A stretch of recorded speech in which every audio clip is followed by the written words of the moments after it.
同学会健康，欢迎参加57健康同学会。同学，你想要20小时随时都可以看到我们同学会吗？那你想要24小时拥有健康顾问潘怀宗潘博士吗？更想。所以要告诉大家一个好消息啦，我们健康同学会出 DVD 了，而且是有100集的这个内容哦。哇，这么多，非常的丰富哦，琳琅满目，什么都有。好，我们赶快来欢迎我们今天的来宾哦，保健室主任潘怀宗教授，潘老师好。大家好。健康教育第7章，目前是台北荣总胸腔科的加护病房的中心主任哦，卢崇正主任，主任好。主任还有一个好长哦，对，但是还有一个之前还有一个很重要的一个头衔哦，真的吗？在 SARS 时候他是总指挥，对，这个防疫小组总指挥哦，所以这咳嗽感冒，哎，算什么？等一下要讲好，开始泄题，今天的算很重要的疾病。对，我就说防疫大使来了，没问题啦，好，大家早日康复哦，就安了啦哈。对，5年6班长李瑞，你好，大家好，有吃的就有我了。好，对，5年2班的曾建华，建华大哥好，大家好。今天在场的呢，为什么是这2位同学？对，可能都是久咳不愈的。对，你谈到久咳，你知道安德，你有没有听过台语有一个俗谚，就是说医性加底少。偷追塞加俩绕，对，有听过，有哈。然后呢？那就觉得说，哎，这感冒咳嗽的话，这特别是咳嗽，是真的很麻烦，很难治啊，对，很难根治，怎么办？有的时候在一个会议室或者密闭空间，不应该咳嗽的时候，突然就喉咙好痒好痒要咳嗽，对不对？我有一次就是公司开那种1000人大会，结果老板在上面讲，然后我就忍不住要咳嗽，实在没有办法忍，就一直咳。后来公司的人就把我请出去了。我在想那时候咳的话，他不请我，我自己也要出去，对，就觉得哎，实在是很丢脸。那也不是我要咳，就是他就没办法。可是你在大众运输上常看到，因为我每天坐捷运来，对不对？只要一有人咳嗽，你就发现到大家全散。很主动哦，闪躲，对，全部都闪掉了。这一波其实，所以我们这咳嗽真的是很重要的问题。这一波听说感冒的这一波就是咳嗽很多人呢，而且都咳很久都不会好。对。好，我们来看同学怎么了。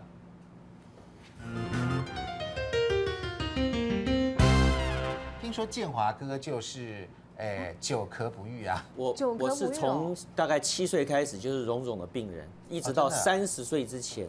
每年差不多到这个时间，就是过年农历年前就开始咳，所以我们从小就是注重保养啊、围巾啊、衣服怎么穿，可是没有用，一直要咳到大概国历的3月4月才会好，大概咳100天。天气变比较好，而且百日咳。对，我也不抽烟，对，打疫苗。对，我也不抽烟。然后呢，这个以前有应酬喝酒，后来医生讲你绝对不能喝酒，好，不喝酒。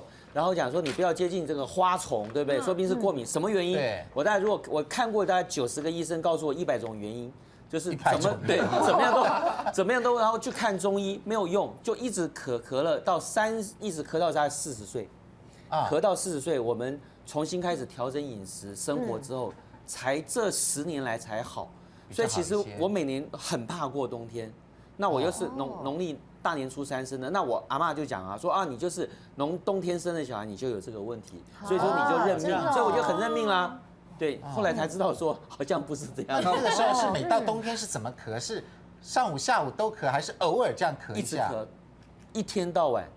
从早上起床一直到半夜，那这样不是也很痛苦？很影响生活，很影响工作，非常严重。好，我们要讨论咳嗽之前，先了解到底什么叫咳嗽。对啊，为什么咳嗽会有这么多的问题？甚至疑心惊，这样给他抵烧，看到你还说啊，过来啊，对不对？荣总过来啊。好，我们看一下咳嗽，它其实是身体一种防卫性的反射动作。当我们的咽喉、气管、支气管受到感染时候或刺激的时候，它会透过咳嗽把呼吸道的黏液或异物排出体外。可是，在临床上常常会有几个现象。它分为痰的咳嗽，就是痰咳，跟没有痰就干咳，就是干湿啦，就干湿咳啦哈。那临床上，如果说咳嗽时间持续超过了3周以上，则是慢性咳嗽；不足3周的话，则是急性的咳嗽。像建华那肯定是慢性的，对，拖那么久，对，引起咳嗽的成因非常多，所以同学你注意，一直咳不停，到底是属于哪一种症状哈？那好，第一个是流感嘛哈，流行感冒。那由于流行感冒的病毒所引起，你这时候可能会肌肉酸痛、高烧，而且头痛会比较严重。1/3的流感的患者，他症状其实不明显，但是有的人会出现严重的呼吸道的症状，就是会咳很久。好，就是流行感冒这一波是咳很久。好，另外呢，你可可能是梅浆菌的感染哦。你常常会咳嗽都一直不会停，发病的时候也会出现头痛、发烧、喉咙痛，2到5天之后你开始又会咳嗽了，大多没有什么痰呢。之后呢，咳嗽又越来越严重，出现白色的黏痰或者是浓痰，这边咳起来就有痰了哈。好，你看这个就是梅浆菌呢，在我手上，长这个样子哦，是长这样。等一下我们可以请为什么看起来不太一样？一个是比较放大，一个是好，等一下请医生跟我们讲哈，这是梅浆菌的感染。另外，腺病毒的感染出现一般的感冒症状，像会发烧、咳嗽、喉咙痛等等。有的人会渗出性的扁桃腺发炎，就是扁桃腺的红肿化脓。也有人因为结膜炎，眼睛会红彤彤的，严重的话还会引起肺炎哦。大部分就是在这个时间会流行的，就秋冬嘛。那另外其他呼吸道问题哦，像是肺结核或肺炎会导致气管增加它内分泌。好，另外还有是胃酸倒流，则会让气管发炎以及收窄。对，吸烟的人因为气管长期受到有害物质跟高温的气体所刺激，而容易发炎。哇，光是这个成因就很多很多病毒应该大概就比梅浆菌还更小了一些，对不对？我想请问医师的啊，就是那是不是咳嗽通常都是流感梅浆菌病毒所引起的？那像郑华这个有点像过敏哎，那到底是咳嗽的成因是不是也是千百种？咳嗽的原因是很多，但是我们现在刚才讲的都是以疾病来分类。那所以像利过性病毒啦、梅浆菌啦、细菌啦、霉菌啦这一些，那其实在分类里面都是列在感染这一个分类。那当然这一些就是它的包膜啦，这一些或者它的分泌的物质这些引起的发炎反应，那会刺激神经造成咳嗽。那我们常常咳嗽，感觉是喉咙。到底是哪个部分？听说我们这个人体啊有非常多的咳嗽点。刚才提到很多原因产生咳嗽，那其实之所以会有那么多原因，好像它们的部位都不太一样，主要是因为咳嗽基本上有几个激发点，譬如说上呼吸道的激发点，譬如说这个气管里面也算是上呼吸道，然后或者肺脏这个周边。这个肺实质里面都有这个神经末梢，那它接受到这个物理化学的刺激以后，就会引发一个咳嗽的反射。那甚至在食道末端这个地方也有一个激发点，还有肋膜腔里面也有一个激发点。那所以如果是像胃食道这个胃酸逆流，那产生酸的刺激，这个也会引发咳嗽。所以大概咳嗽你要去看看，这几个地方你要去问清楚，到底它的症状是归属于在哪一类，这样去针对这个来治疗，把这个刺激的这个因素去掉，那也是治疗的第一个部分。那我们咳嗽要不要忍耐呀？不要啊，没办法忍啊，没有办法忍。他现在是这样，就是刚刚你一开始就讲咳嗽有所谓的有痰跟没有痰嘛。对，那在英文我们不这样讲，英文叫做有建设性的咳嗽，或者是没有建设性的咳嗽。这样子啊。所以有建设性的，什么叫做 constructive 的？就是说呢，你这个咳嗽的动作能够帮助你做一些事情。比如说，我身体里面有很多的痰、跟粘液、跟细菌或异物，那我能够把它咳出来。那因为咳出来以后呢，那肺腔里面就会比较干净，干净之后呢，它就不会再引发咳嗽的这个点。甚至因为咳出来以后细菌变少呢，我们免疫系统也比较容易清除。所以因此呢，如果你每次咳嗽都能咳出痰来的话呢，那在我们教科书上就叫做 constructive 的咳嗽。如果是属于 constructive 的咳嗽呢，就是这边所谓的咳出来有痰的。那如果只要咳得出来有痰的话呢，这时候我们的临床医师是不会随随便便的去压制你咳嗽的动作，因为他压制它的话，反而会让它脏东西吐不出来。所以这时候是不会乱动的。但是如果是属于非建设性的咳嗽，就是说你咳了老半天根本没东西，对，没有痰。那如果是经过像卢主任他们确认以后，因为卢主任他们经验很够，他们如果是确认你并不是说是因为感染啊或者什么造成的哈，那这时候他们就可以适当的使用一些止咳的东西。不过但是有的时候在医院里面，医生开给你止咳药，他说这个是止咳，其实它不是真正的止咳，那是什么？它其实是化痰。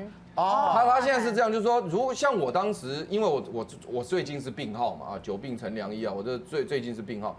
他因为咳嗽里面有很多的痰液，还有细菌感染，所以他一定先使用抗生素要杀死这个细菌，所以细菌杀死了就能止咳。所以它如果简化讲的话，其实抗生素它也可以有止咳的功能，原因是因为它杀了细菌。对。但其实不应该这样讲了哈。那另外它扩张我的支气管，因为我里面如果气管如果收缩的时候呢，它痰就咳不出来，它会给我一点扩张支气管的药，所以使得我咳嗽的痰吐的比较方便。所以那个扩张支气管的药呢，大概也可以算是部分帮忙止咳的。另外这个痰如果很粘稠。它不太容易被水分所溶解，然后咳不出来之后，它会用一种化痰的，就把那个粘液蛋白切断的。有个药把粘液蛋白切断，让它比较稀一点，这时候也比较容易吐出来。所以像这些都可以统称为帮助止咳的一个药，因为你把问题解决，它就咳嗽就降低了。那真正压制咳嗽，就是说呢，我们因为咳嗽的时候会有一根神经传到脑部，我们脑袋有个叫做cough center 就是叫咳嗽中心嘛。那你如果说直接压制咳嗽中心的话呢，这要非常小心，因为就好像那个警报器一样。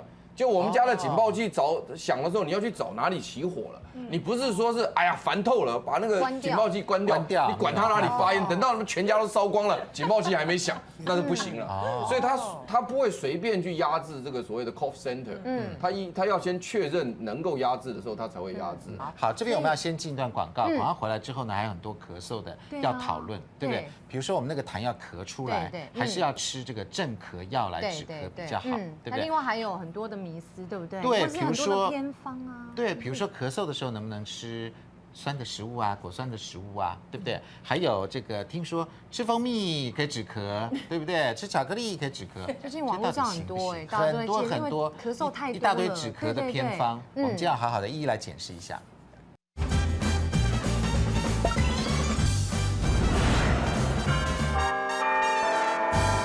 欢迎回到57健康同学会。安德，如果说现在很多同学都一直在咳的话，最好就是要把痰给咳出来。哎呀，有时候很难咳，这咳不出来，真的对不对？好，在深层没有办法，在深层没有办法，那可能真的就要吃那个止咳化痰的哈。我们来看一下，如果你有痰的时候要咳出来，还是要吃镇咳药来止咳。其实有痰要咳出来，不要压下去哈。那当支气管充满痰的时候，呼吸器都会受到一些影响，那自体就会借由咳嗽的方式把体内的痰给排出来。建设性的咳，对。如果你这时候是吃这个镇咳药，会把需要祛痰的咳嗽给硬压下来了。这样子所以最好就不要吃卢主任，所以你也不建议镇咳药吃这个镇咳药嘛？还是能痰咳还是要适度的止咳。因为咳嗽久了会产生一个神经性的炎性反应。所以你一直让它咳也不对。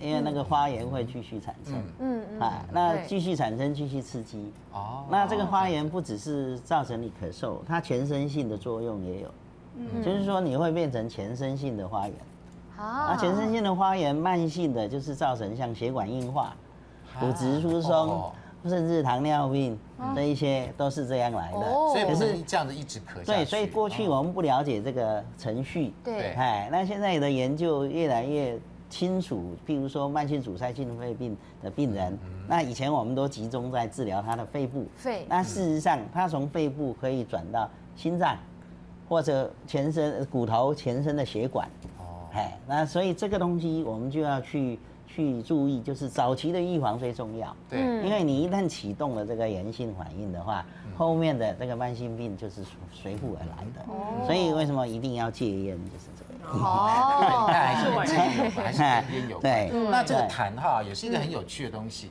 我们咳出来有时候颜色也都不太一样，到底痰是什么东西？然后那个它在我们这样咳出来，它经过的是不是纤毛这样把它推出来的？有一些纤毛那事实上这个是我们呼吸道黏膜的这个结构哈。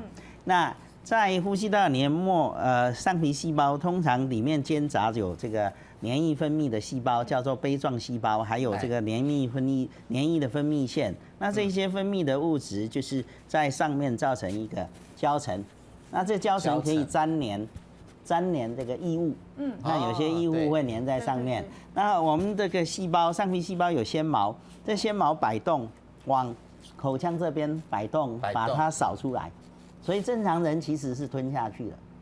其实这个产生的这一些是吞下去的。对，可是当有病态的或者有刺激物质的时候，它分泌会增加。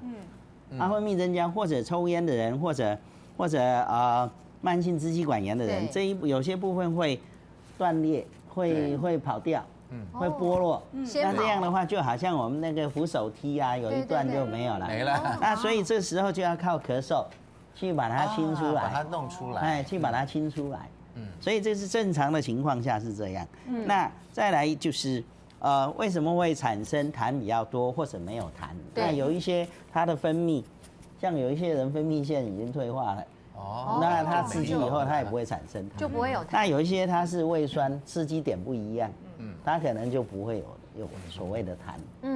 那所以只有呼吸道这一些，也许有痰，那也许它是咳不出来，不一定是没有痰。那像曾建华他刚讲的例子，他是干咳又没痰，然后又咳这么久，对啊，您觉得会是什么原因呀？咳嗽经过这个迷走神经的 C 型纤维为主，那 C 型纤维你让它一直刺激久了以后，就会发生炎性反应，局部的发炎。那这些发炎的物质可以全身跑嘛，就像就像组织胺啊这些，那这久了以后会造成我们呼吸道的敏感，那呼吸道敏感产生以后呢，那空气脏啦、空气污染这一些刺激，就咳了，它就会咳了，就咳了。所以一般你治疗如果是慢性咳嗽，慢性咳嗽一般我们的定义是以这个3个礼拜以内，我们叫做急性的。那这基本上以上呼吸道的滤过性病毒感染啊这一些为主。少于3个礼拜。那如果是3到8个礼拜，这个叫亚急性。亚急性。亚急性通常是以感染以后这些炎性反应没有解决为主。那如果8个礼拜以上，你就要考虑是不是结核病啊、长东西啦这一些东西。所以基本上咳3个礼拜以上，最好还是照相。那建华那种不止8个礼拜，是8年呢？对，它8年，所以8年的话，应该是比较像是发炎了。发炎产生，那这个也是气喘这一些的原因嘛。气喘。对，发炎嘛。那可是气喘，我们通常有一些病人，他青春期过后他就消失了嘛。为什么呢？因为免疫的改变，对，免疫的改变这一些。那他30岁，青春期他到40岁才有40岁，所以有可能这个没有了，因为他后面他大概都在注意不要产生发炎的这些物质嘛，对不对？所以这样的话，有可能他到时候后面就没有了。不是跟年纪有关系就对了，年纪也有免疫力也有关系，男人的增加啦。对，可是我的意思就是说，那你应该是好青少年的时候，你免疫力好嘛，那你就是可以有一些问题就减少。可是我一说，建华哥已经超过40岁啦。对，通常我们大概超过50岁、60岁的话，你免疫力是降低的，所以反应比较不强。所以就不会了。对嘛，因为过敏他现在就是后期的反应，这也可以解释，不强，这也可以解释。一方面我刚才就是这样啊。他现在是有2个节点过敏可能会好。第一个节点就是说呢，他的免疫部队建构完成，建构完成之后呢，比较听从命令了，他就不过敏了。这种是属于青少年迈入这个成年，这种叫做建构完成。建构完成。那第2个节点是呢，整个部队的功力都下降了。那叫做退化，所以呢，建华是退化是过敏好的，而不是建构完成。所以刚刚我们卢主任讲的那个说，从青少年到成年那跑，那是建构完成，就建军备战成功了。像有的过敏就是青少年就好了。对，那就是整军备战成功了，训练出一支强有力的部队，那种叫做青少年变成成年人。但他现在是所有的部队都已经怠惰。不太想反应了，不反应。对，以前是猫过去，它还会出来戳猫，现在猫过去都懒得理它了，我操，搞不好连真的细菌来它也懒得理它，我操。可以从一个现象来解释，因为 SARS 期间，我们看死亡的案例很多都是年轻力壮的，为什么？因为它反应力太强，那反应太强，超过我们抵抗对方的抵抗滤过性病毒的这个力量超过了，那剩下超过变反作用力打回来。没错，所以这就是说，你免疫也许你要怎么调到适当，这个很困难。那你太过了不够的话，你治不了病。那太过的话，打到自己，那就是对，没错。所以对，有可能。这在那个免疫系统里面了，我这边插一句话，在免疫系统里面有一支军队，叫做调节型 T 细胞，叫 regulatory T cell。那这个调节型 T 细胞呢？就是现在我们卢主任所讲的，就是让你反应多还是少的一个调节型细胞。而这调节型细胞如果功能健全的话呢，这个免疫就达到了平衡，就是最好的免疫。对。但是如果这个 T 细胞太少，就免疫就会太旺盛，这个就不行。不过不论如何啊，像你看建华咳这么久，从小到大祖母辈啊或者父执辈啊，一定给他很多偏方，对，不会教这个不能吃，那个也不能吃。那谁知道他到40岁就好了？早知道那时候就不要吃。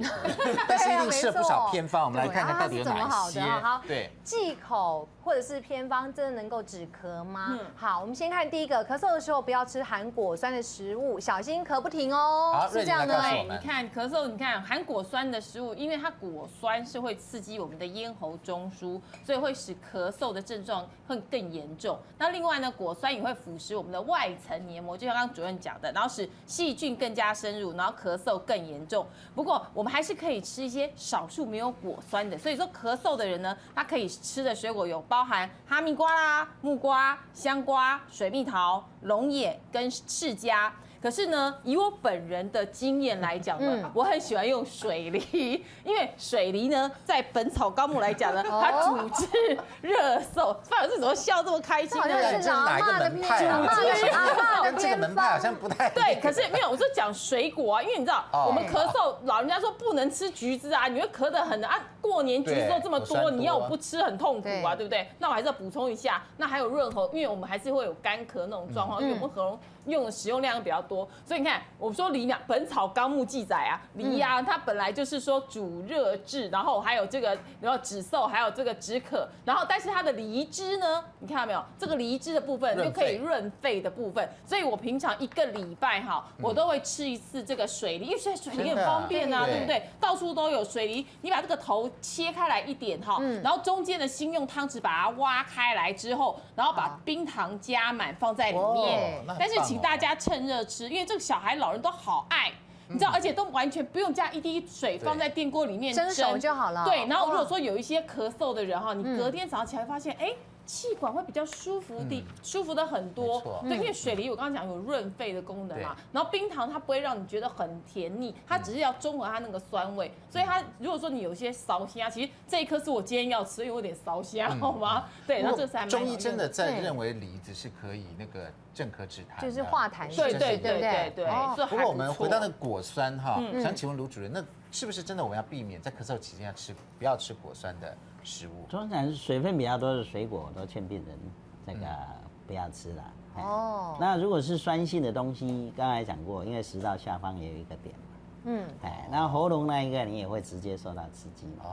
所以这个可能就是2个激发点，就是产生咳嗽的地方。那至于水梨，因为它煮过。煮过了，你看煮过，然后用冰糖，它不知道引出什么东西。因为在韩国人，他们用可可雅果实去提炼出的东西，他们制造这个咳嗽药水。这样子。可以和咖啡一样，咖啡或者刚才潘主任讲的咖啡、茶碱这一些，那是扩张的作用。可是除了扩张作用以外，茶碱也有抗发炎反应的作用。对，所以这样的话，就是刚才讲的机转里面，这个扩张加上压制这个炎性反应，所以2个作用它有，所以这个有些人就拿来当做治疗。对，没错。所以这是冰糖炖水，稍稍还是有一点道理。针对干咳是比较有效的，干咳啊。对，那另外还有一些迷思，你看，咳嗽的时候不能够吃甜食，真的吗？这是真的吗？觉得好像，因为每次吃了真的会咳更严重。咳嗽时第3个，咳嗽时不能吃海鲜，当时咳死你哎！好恐怖哈！所以这2个就是对，我们要先进段广告，广告回来再来讨论，好不好？看来这2个题目还蛮重要的。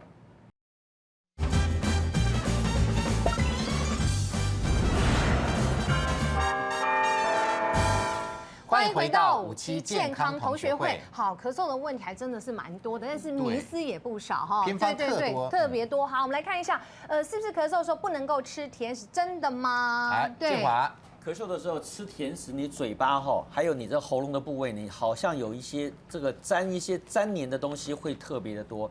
那而且那时候会刺激你这种咳嗽的感觉，所以如果说你最好的方式，你就是说吃过甜食以后，你最好能够喝这个温开水来把你的口腔呢能够清洗干净。事实上，我就有这个毛病，我非常喜欢吃甜食，尤其刚才瑞玲讲的那个冬天的，我冬天会咳嗽，我最喜欢吃橘子，因为我家就是橘子的故乡，你知道我在南部，我一天早上起来就吃3颗橘子，所以其实就有这些问题。那这个甜食也是，我非常喜欢吃甜的东西，这些别问题，我们了解，我慢慢了解之后，其实这些习惯我都逐渐的把它改掉会不。会你从小是对橘子过敏啊，所以一直咳？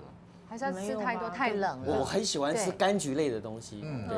所以换句话说，那答案是不要跟甜食一起吃，是不是？对，就是应该说吃甜食会很容易咳嗽，有时候很容易让引起喉咙的痒。其实从中医学的观点来看哦，因为刚刚建华他讲，他咳嗽的时候基本上是比较没有痰液的。对。哦，那所以它是属于过敏性的，大家都已经知道了。那在中医就是属于的冷咳或凉咳。对。那你橘子本身又是凉性的水果，所以你凉对凉其实是不好，确实不好。你像我那时候支气管炎的时候，我跟你讲哦，空气温度的变化，都可以引起我咳嗽。对，会。我突然间到那个一碗热汤，我很想喝一碗热汤的，我这样一吸那个蒸汽进来，马上咳嗽。主任，我也是这样。对，然后呢，你如果出到门口，那冷空气一来，我会马上咳嗽。所以我最后怎么办呢？戴口罩。就是让口罩去控温。因为所有的东西在这个口罩下面控温以后，就咳嗽降低了。所以这是很重要的观念。所以我觉得你的那个体质跟那个水果的果性两个也要对。那潘老师，我有问题，就是说刚才我讲的水梨也是，就是说，因为主任有讲它是因为加热后改变嘛。那我有听到一个偏方就是烤橘子，那会不会因为橘子加热了之后也可以吃？对的，他说阿嬷的偏方就是烤橘子，精油会出来啊。然后然后你烤过橘子再来吃，变橘是热的，是不是因为这样子也会产生变化？然后我也就可以吃橘子。它其中一个原因是因为烤过之后性改变了，另外一个就是它橘子皮也有一些物质出来。对，因为你吃橘子的时候是不会吃橘子皮的。对。但是你烤的时候，你是连橘子皮里面的东西你都渗进了那个果肉，所以就有差了。有啊，对啊，像现在很冷，我妈妈就会放那个炭火去烤橘子给我们吃。我们小时候都会这样烤橘子，真的。而且你这个橘子烤了之后，上面又放一个水壶，上去就可以烧开水。对，一举数的，对，就是是有效的。好。另外我们看一下，咳嗽的时候吃海鲜，当心咳死你。好，这答案在我这里。可是真的，你要注意一下，因为呢，海鲜的外壳它是有组织胺的，它会增加你的痰量。重点就在这里，所以不建议咳嗽的人哦吃这个海鲜哦，可能要稍微忌口一点。尤其你吃海鲜的时候，特别是海鲜火锅，你千万不要喝汤，因为里面它有大量的组织胺。另外呢，像香蕉、凤梨和芒果也都有组织胺，所以不宜食用。所以重点在，因为它有组织胺。所以咳嗽的时候不要吃海鲜。对。卢主任这样对吗？这里这个图表里面我们看到的是这个胖细胞。胖细胞它会分泌组织胺，还有这个炎性反应的物质。所以刚才讲说你壳里面有这一个，那会不会它原来就有一个发炎的现象？然后你只是加强它。是你吃了以后，所以这个跟体质应该有关系。所以过敏的也不能吃海鲜。不是说每一个人都不能吃啊。所以这个答案是。对啊，所以应该是可能跟体质。三角就不见得是这样子的哈。好，另外呢，我们看到咳嗽的时候就应该要多喝水。是不是呢？一般人好像都这样，对不对？多喝点水。可是刚才主任有讲一点点答案嘛，对不对？他说很多人以为多喝水可以化痰，其实是错的。因为我们的痰的黏液之所以稠，是因为粘性蛋白的紧密吸附作用，不是因为缺乏水分。所以多喝水只会让你多跑厕所，好吗？可是我们感冒的时候咳嗽啊，医生不是都叫多喝开水，多喝开水，多休息啊，那卢主任这不是矛盾的吗？说的不是我，绝对不是我。因为你这个水层啊，大概不会因为你多喝水就，反而你会造成肺水肿。所以基本上我们人体自己觉得水分缺乏、口渴啊这些，你会去补充。那所以如果是这样的话，你倒不如局部用吸的还比较快。用这个吸的。可是吸的话，我们要怕这个等张高张度的问题。那对我们的黏膜还是有伤害的。所以多喝水到底对不对？应该是不对的。那就看自己本身的那个感觉。至少不要这个卢主任讲的真的很有道理啊。因为我们发现这个你咳嗽的时候呢，要找出原因。对，你要看原因是什么。它有一些的咳嗽是因为肺部已经积水了。比如说举个例子来讲，像我们假设有肺炎或者支气管炎的时候，我们本身血管就已经开始扩张，组织胺分泌非常多，组织胺一分泌的血管扩张，组织液就渗出，所以因此有的严重的时候，它根本就肺部已经开始积水的时候呢，它咳嗽会越严重，因为你一积水，它就不喜欢这些东西，它就咳得越严重。那这时候如果你再多喝水的话呢，会雪上加霜。对对对。所以这种肺积水、肺炎产生的咳嗽是不能够给太多水，甚至医生有可能开利尿剂。这样子。对，为什么呢？他要把肺部的水排掉。对，哦但是如果说你是一般的感冒，比如说我只是一般的这个所谓的病毒型的感冒，那因为我们身体本身自己会调节水分，而肺部并没有积水的现象，这时候你多喝水，最多从尿排掉，它不会积到肺部的时候，这个时候你多喝水变成无害，是无害的。但是问题是出来就是说呢，你喝水喝到太大量的时候呢，反而也会造成我们电解质的失衡。因为为什么呢？因为我们喝了那么多水之后呢，会冲淡我们的电解质。那正常来讲，我们的电解质会补上来。可是如果你感冒，因为你的这个食欲不好，吃的东西比较少，你又喝超过，比如说我们正常讲一天应该喝2000 CC 的水，那你就喝2000 CC 就好了嘛，没有问题嘛。刚刚卢主任画的那个图上面的那个水层，我们本身就能够调控嘛，不是说那个水它自己会干掉，没这回事嘛。所以那在这种情况之下，你如果说这猛喝到5、6千 CC。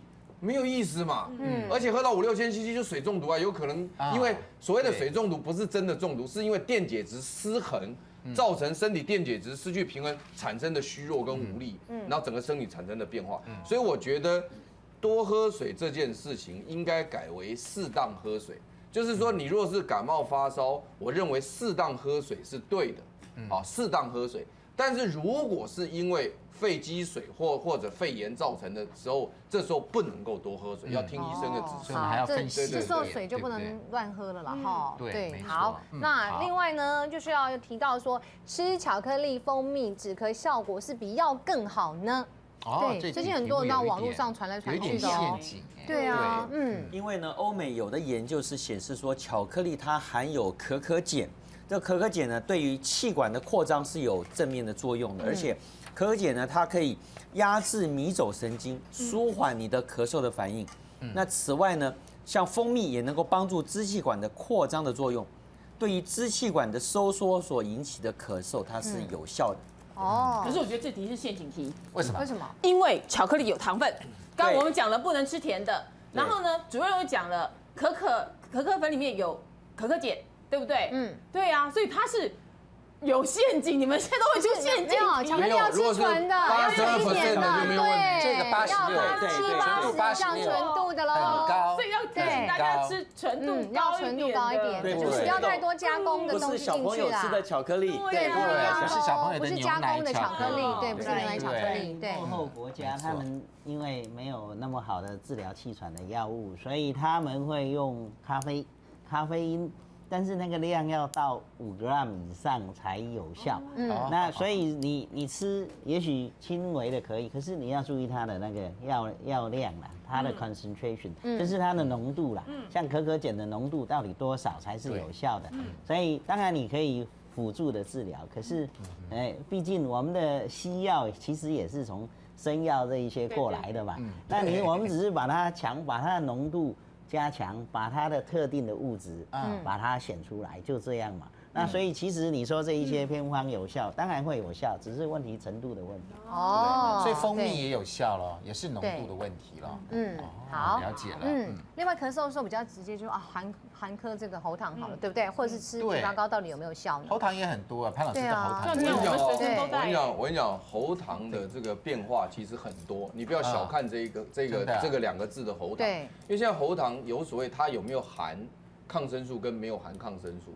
那事实上，如果含抗生素的这个药，我们根本就建议不能够乱吃，因为这一定要经过医生来处理才可以吃。所以我就很怀疑，为什么是有些喉糖可以含抗生素，这很奇怪的。像我当时在美国开会的时候，我有一年去开会，在加州，结果我就得了重感冒，非常的难过。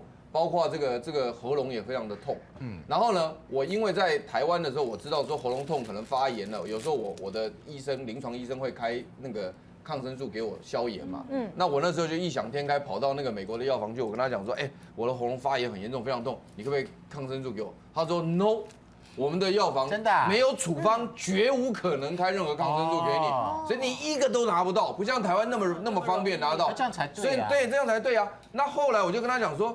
那我不行啊，我喉咙痛得要命，我连吞东西都会痛啊，你知道吧？因为它整个肿起来，吞都会痛。他说可以啊，我拿一个东西给你，什么料啊？叫局部麻醉剂。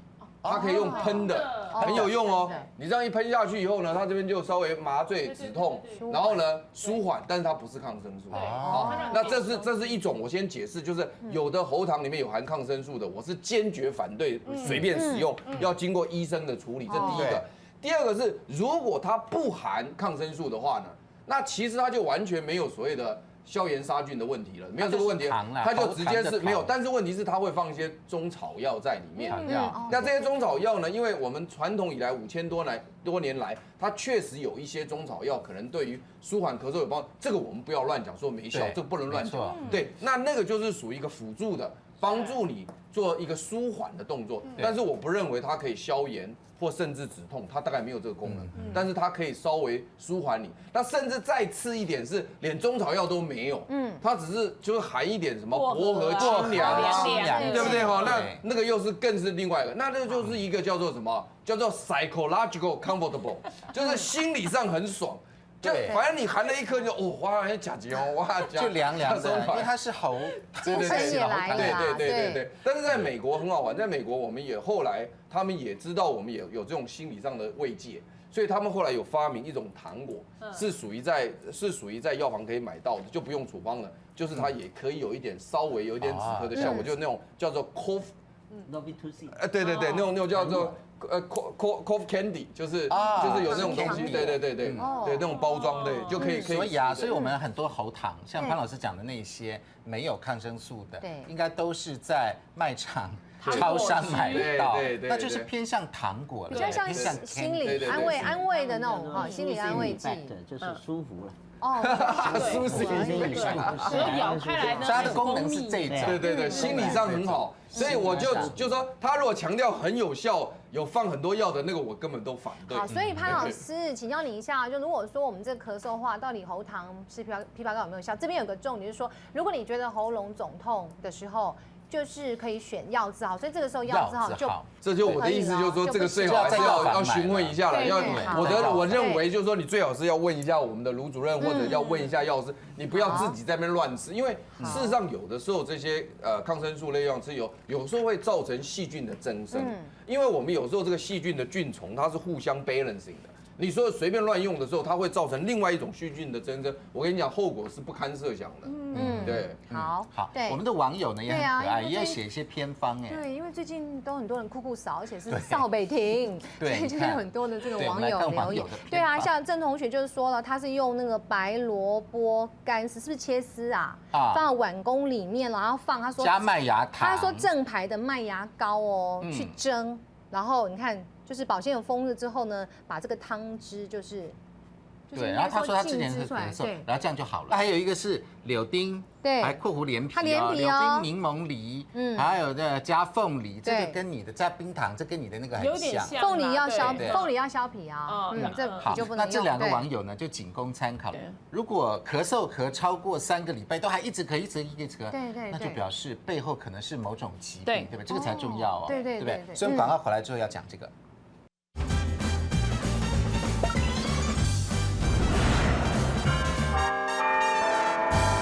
欢迎回到57健康同学会。安德，现在我们就来听听看建华哥他咳了几10年之后，他到底怎么好的？你刚刚说，刚刚我们都说他是老化，其实他不是，他有很多的方法。对，这个其实我们自己研发了哈，就是说你如果说大家咳了1-2个礼拜都不停的话，我会建议大家很快，这都很好找，生地黄、玄参、麦门冬、迷迭香，迷迭香是我们家自己种的哈，你这在这个药行可能就买不到，3钱哈，川贝2钱，薄荷1钱，薄荷也是我们自己种的。你用这个东西呢，你用这个陶瓷的这个锅子把它炖，煮开，煮沸2分钟、3分钟之后呢，就倒出来。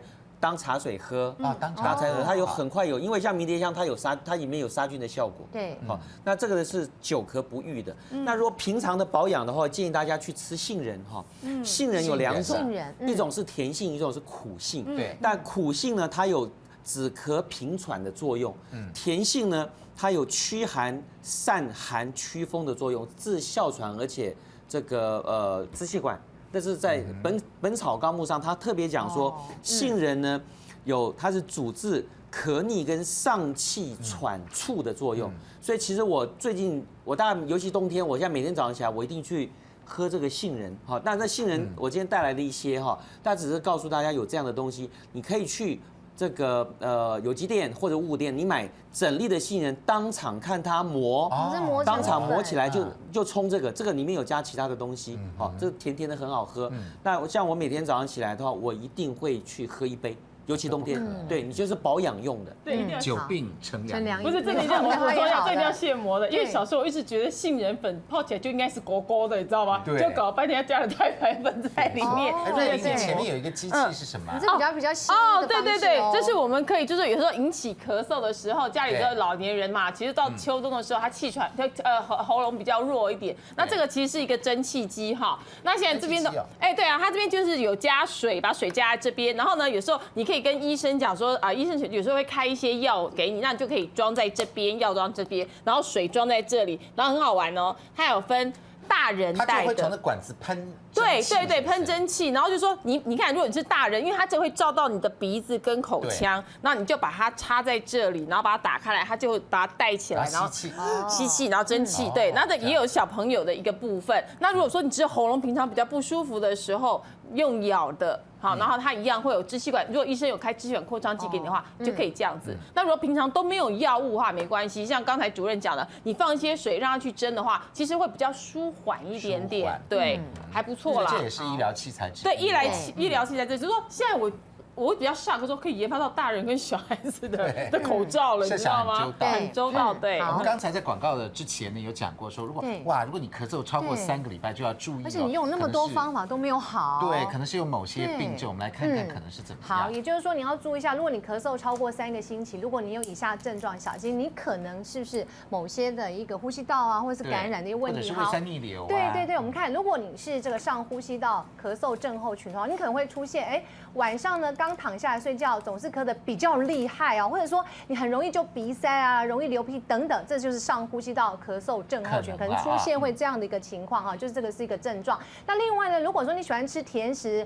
可能有时候你就觉得心有灼热感，然后经常出现这个肚子会胀胀或打嗝，一直就是打不完这样子，你注意一下哦，这些症状非常的多。然后也是你看晚上躺下睡觉咳得比较厉害，对对对对，这边嘛，对不对？然后你会比较厉害哦，那就是胃酸逆流引起的久咳哦。那还有就是说，你是不是有过敏体质？哈，再就是说，你夜间呢，这个家人可能会听到呼吸到这个咻咻的声音哦，或者是说你明明觉得喉咙有痰，可是却不容易咳出来，等等哈，这其实有很多的问题啊。或者你使用支气管扩张剂之后就不会太咳嗽，是不是气喘？哇，这气喘引起的久咳了。对，好，要必须要厘清出来。对，所以他再补充一下，就因为那时候我大概咳了3个礼拜，然后我一直去看感冒，就后来发现自己竟然是得了 TB， 就所谓的肺结核啊。你知道吗？然后医生只是不断的开一些然后我也没有照 X 光，所以当时我只是觉得说，我可能是感冒所引起的，然后我可能胃酸逆流所引起的。可是现在很多时下年轻人他咳嗽，觉得哎呀，就像雅芳刚开始讲的，咳嗽没什么了不起嘛。可是错好吗？咳嗽你到时候引起了肺结核是很糟糕，因为那时候我肺结核的时候，我发现传染点是我爸爸。结果全家人都被隔离起来了，然后吃9个月的药，对，所以是很可怕。9个月哦。是，然后你就，可是到时候说你吃完药你就免疫了，就这样子。对，但是咳嗽，不要小看，你真的是年轻人，那个传染力非常大。瑞玲也是身经百战。对，好，这个治咳啊，真的有治咳，这个很有经验，说要吃那个对，水梨我们最后还有一个问题，对，咳嗽其实跟时间也有很大的关系。为什么每次都在半夜咳得很严重？不知道哈，你看一下，入睡之后大概1到2个小时，你就会觉得想咳，而且是一阵猛烈的急咳，或者是伴随胸闷、胀气等等，会心灼热，有可能是你胃食道逆流哈，总是会。另外我们看，总是在凌晨，你可能4、5点的咳的人，你可能这时候是气喘发作，就说你刚开始入睡的时候就咳，这是胃食道逆流，可能会这样的情况。那可是你半夜凌晨的时候咳是气喘了哈。对，如果是坐着的时候，你反而会让这个咳嗽加剧，要注意到是不是鼻窦炎啊？另外你吃完东西之后呢，会咳嗽，就应该是一般的呛到。这呛到跟其他的列在一起，真的好怪。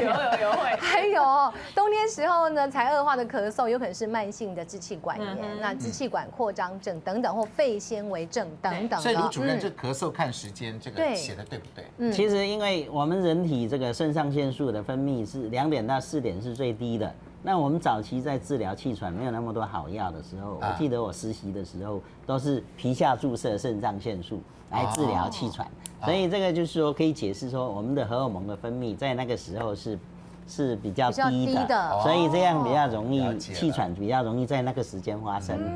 那胃食道逆流，你看咳好像都晚上，那晚上因为你躺下去了嘛，就比较容易。所以说逆流人睡姿一定要稍微要30度。鼻子当然就没有影响，鼻但是子进食以后咳嗽就不是别的病了，是呛到啊。进食如果是在吃的当时进食产过程生的，那就是呛到了。在当下的时候啦，因为我们有时候这个关不紧，它不一定说很明显的呛到才会咳嗽，它我们叫做 micro， 就是微小的这个吸入。微小吸入，那就是要看这个功能。那你要去做这个检查这个功能，吞咽的功能。我还常被口水呛到嘞。好，这个还蛮有哎，真的吗？对啊，口水会对，呛到。我们也会哦。对啊。好，节目最后还有一点时间，请潘老师给我们保健室小叮咛。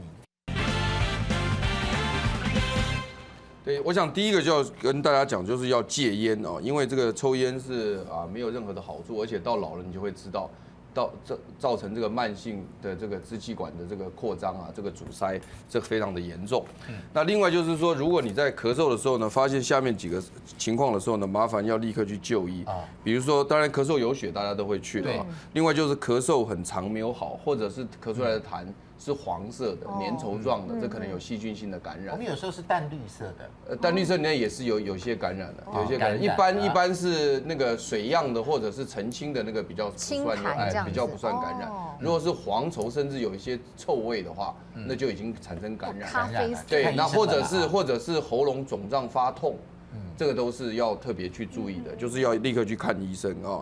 那所以因此，另外就是持续性的有发烧的现象。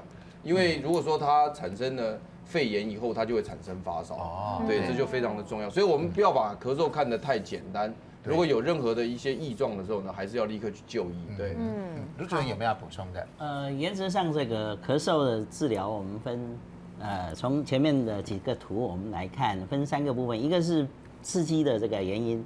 刺激的原因要确定，譬如说它到底是细菌感染呢，或者什么的一些，或者胃酸逆流。那第二个就是反射的这一个，如果会引起炎性反应，那我们可能要适度的把它阻断。那第3个就是时间久了以后，这个炎性是一直在转，恶性循环，所以你治疗的时候应该是以这3方面来做处理，那比较完整。对，没错，所以我们也不能轻忽这个咳嗽，对不对？像背后这个原因真的蛮多的。不过当然，如果我们一般的小咳或什么的，要不要吃你那个冰糖梨子？对呀，真的那个我突然刚刚有的哑着有点嗓嘛，现在就好音出骨吧。或者做一下那个偏方有没有？那个一直久咳百日咳的那个健华的偏方，搞不好也不错哦。希望要熬多少时间呢？这个你只要煮沸就好了，煮沸大概3分钟，你就把它当茶喝就可以了。煮到没有味道，把它丢掉。出来的颜色是什么颜色？也就是中药的颜色嘛。就是叫比茶色再淡一点点的黄色。大人小孩都可以喝了，对，都可以。希望大家看了之后就不会再咳了哈。对，这个少。